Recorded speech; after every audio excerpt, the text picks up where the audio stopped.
everybody. How are you doing? It's Abby and Susan again.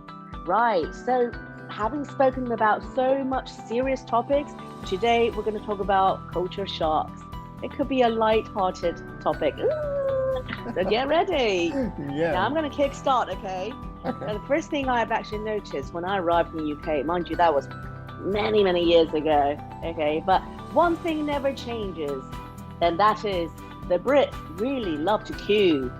So wherever you go, whether it's outside banks, outside supermarkets, outside a really famous Indian restaurant in Covent Garden, for example, there's a restaurant called Dishin. You got to check it Sure. out. Yeah. Fantastic. And they play the best music. Okay, that's something to go to in Covent Garden. It's called Dishin. Okay, we can put the name down later. For all our Indian viewers out there. But yeah, queues. Brits love it, and they're so friendly and so very, they have the greatest etiquette, always let you go past, but they will queue quietly in their own comfort. Have you found that, Abby? I love it actually. And if I compare that with the Indian crowds queuing up, it is not queuing, it is pushing, right? Move forward. Yes. Why are you standing there? Move forward. Come on, make some space. And yeah, we Indians were not used to queuing up. Very less patient in general. But then yeah, I came here and yeah, people are queuing up for everything and maintaining distance. Yeah. So, Even before we had social distancing oh rules, yes. we were maintaining the distance. So that was one thing I think us in Britain, yeah, we got used to it really easily. Is that we've done that. We've been doing it for centuries. Exactly. My one of the cultural shock when I came in here was the word "all right." I don't know if you noticed, even a stranger passing by would just say "all right," and I was clueless. How should I respond? Is he sarcastic if I gave him a bad look? Like he's sarcastically saying cynically, "Are you okay, mate? Like, is anything wrong with you?" Or he's saying, "How are you?" Right? So Indians are quite clear about making those sentences are generally long sentences, as you can experience from me. And then just having a word, all right, was quite of a cultural shock. I don't know. Yes, all right. So that was a bit of a cultural shock when I first heard that word. And even in temples, even in market, if you have an eye contact, the first thing that you hear, right? Now you know how to respond to all right. I guess in all cultures it's just the same. Like in Australia, they might say howdy. Howdy. Yeah. And UK you say all right. All right. That's one thing to learn. You got to have. So you come to the UK, you greet people with that word. Yeah, and then very usual in here, like even if a stranger passing by, you would smile, right? Such a nice thing, such a good positivity. But then if I would have done that in Delhi, people would be like, what do you want from me? Oh, okay. What's so funny? I wouldn't generalize, but then there's certain crowd who would be like, what's so funny about it? Like, why are you smiling? And especially if being a boy, if I look at a girl and smile, it's like I'm eve teasing. That could be taken in that scenario as well. So got to be really careful that way. But here, you can enjoy the smile and spread the positivity as much as you like. I love it. Yeah, I'm a smiley person, so full on. Yeah. Another thing about the British etiquette, which I find quite shocking sometimes, is that there is an unspoken rule when you're actually either standing on the escalator or you're queuing up again. You tend to always stand on the right. So, for example, you see an escalator, obviously on each step, there's room for two people, yeah? But most people, especially if it's a long way up, you stand on the right and you leave the left part clear because people will actually walk on the left. So that's a really rule of thumb. Wherever you go, if you see people in motion and you're not moving, you better stick to the right because otherwise you're getting squashed because people will push you from behind. Yes, so stand on the right. It's one thing that us in Britain, is definitely in our rule, is in our blood. That's right. So that's a nice etiquette, nice manners to have, isn't it? Yeah, not interrupting somebody else. Another cultural shock during my first office days when I first got employed, started to work in a corporate environment. And I saw a lot of people, in fact, I could very easily say more than 80% of the employees there were having crisps on their lunch. Okay. I was like, is that all they had? No, crisp and a sandwich. Crisp and a sandwich. Okay. Right. Oh my God. So for me, it was quite unusual, and that was completely usual. That was completely fine. If you are a British, if you're listening, and you would say, "What's wrong in it?" Right? Yeah, that's normal. But for a person from India, like crisp for lunch, that was quite unusual for me at that point. Yeah. Yeah, it's something like you have for a snack, or you take it as a proper lunch. It's just not very fulfilling, is it? Not fulfilling, no, definitely not fulfilling. But one big thing that I really did find, that's something I've never really experienced when I first came to the UK, was that, bear in mind, I come from Asia, I come from Taiwan, and it's a very buzzing place. Things go on into late at night. We have night markets. So sometimes, the places we live in turning alive at the middle of the night. It goes on till midnight. In UK, no. Things shut really early. Most of shops, if you're in the city, yeah, sure, probably, doors were shut about 6:30. But if you're actually in the suburb or, in a village, a lot of the time, these shops will probably close at 4:00 in the afternoon. Yeah. And Sunday, I remember there was a time in the early days when I was very little, I came to UK, there were no Sunday trading. On Sundays, all shops were closed until there was one year that the government decided, hey, let's open up the shops more to give the economy a boost. And they allowed shops to reopen, because otherwise it was meant to be a day of rest. But even till this day, and students, you've got to understand, on a Sunday, shops can only start trading from 12 o'clock onward. So there are restaurants, there are places like restaurants or supermarkets or even stores, shopping mall. They open up, but you can't pay.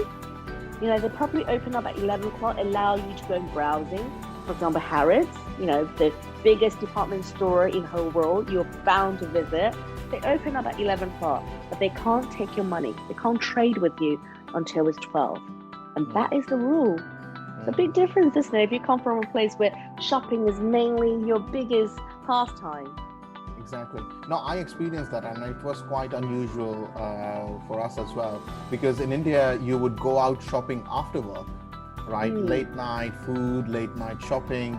It is quite usual to do that. Even in Sundays are the weekend. So we would enjoy. But here, even some of the biggest grocery stores like Tesco would close at 4 on Sunday. Right? Yeah. Even the bigger ones, not the nook and corner. But then one interesting part on this one, Indians saw an opportunity in this, right? Years ago. All right. And you see the concept of corner stores, the corner stores. Yeah. That's how it started all popping up like 30, 40 years ago. The concept of corner stores started because people knew that most of the shops are getting closed by 4 or 6 at max. What if I do an extra hour and probably serve more people, then probably it became a good business model. And then today you find a lot of corner stores are run by immigrants, and this is one of the reasons, because they can. Thank you for enlightening me with that. I hadn't actually put 2 and 2 together, but you've made a lot of sense. Yeah, definitely.